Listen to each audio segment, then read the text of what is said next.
আগামীকাল রামনবমী, সেই উপলক্ষে আজকে শোভাযাত্রা বেরিয়েছে। আমরা নিশাদবাগ ঘোষপাড়া থেকে র্যালি শুরু করেছি। সোনাখালি পরিক্রমা করে 4.5 হয়ে আমরা আবার নিশাদবাগ ঘোষপাড়া গিয়ে শেষ হবে। আগামীকাল পুজো, আমরা সবাই রামলালার পুজোয় আগামীকাল ব্রতী হব।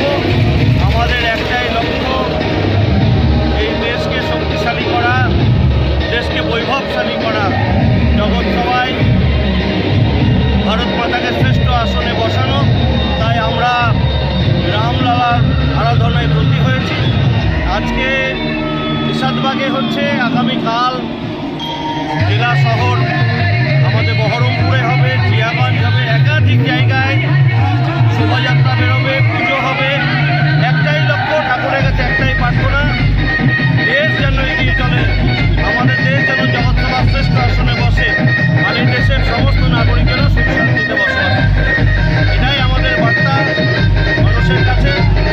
শান্তি বজায় রাখতে হবে এবং দেশকে শক্তিশালী করতে হবে। বাংলা টুডে নাও।